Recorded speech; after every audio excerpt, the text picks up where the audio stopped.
नमस्कार, तुम्ही पाहत आहात मुंबई न्यूज 9। काही खास बातम्यांपासून सुरुवात करूया। मुंबई महानगरपालिका निवडणुकीच्या घोषणेसह ठाकरे आधारित शिवसेना आपला निवडणूक प्रचार सुरू करण्यास सज्ज झाली आहे।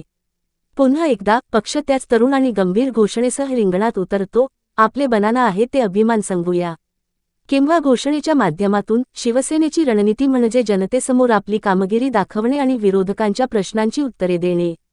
आज संध्याकाळी सकाळचे 6 वाजता बरेलीतील NSCI डोम येथे शिवसेनाची एक महत्त्वाची बैठक होत आहे।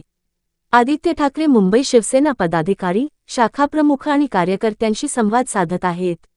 अशी अपेक्षा आहे की ही बैठक BMC निवडणुकीसाठी पक्षाच्या अधिकृत मोहिमेची सुरुवात करेल आणि भविष्यातील रणनीती ठरवेल।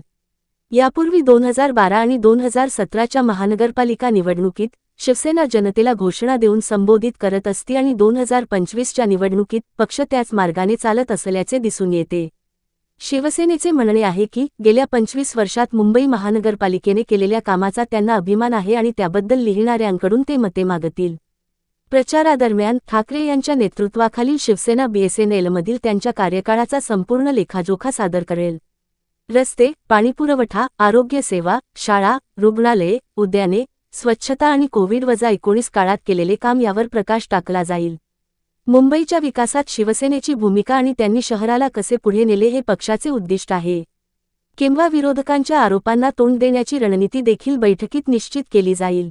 केवळ आरोपच नव्हे तर डेटा आणि प्रयत्नांनाही जनतेपर्यंत पोहोचणे महत्त्वाचे आहे असे शिवसेना नेत्यांचे मत आहे।